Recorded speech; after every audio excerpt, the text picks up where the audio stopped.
Israel is once again escalating on multiple fronts, possibly preparing to embark on a new war away from the Gaza Strip.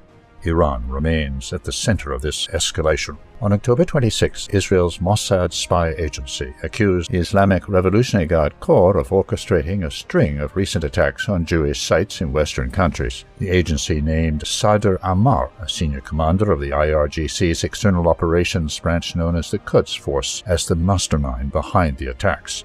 Later on October 31st, a report from the Hebrew news website Walla said that the Mossad and the Israeli military are preparing for a developing threat from pro-Iranian factions in Iraq. The report alleged that the IRGC have been investing significant resources in pro-Iranian militias and terrorist infrastructure in Iraq, so that on the day of command they can attack Israel from the air and by land. These claims go beyond typical accusations and appear to be part of a wider media campaign meant to fabricate a casus belli for a new war against Iran or one of its allies. During a televised interview on November 1st, Iraqi Defense Minister Tabet el-Abbasi disclosed that the United States Secretary of War, Pete Hegseth, directly warned the country of imminent military operations in the region, urging it to restrain pro-Iranian factions operating within its borders. The threat shows that Israel is serious about escalating.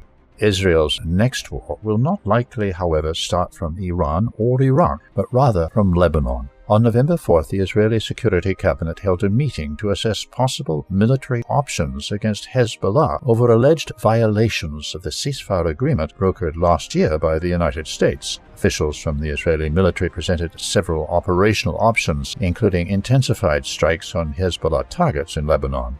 It's worth noting that Israeli strikes have killed over 330 members of Hezbollah since the ceasefire came into effect close to a year ago. October saw an increase in Israeli strikes in response to alleged violations by the group, with over 20 getting killed.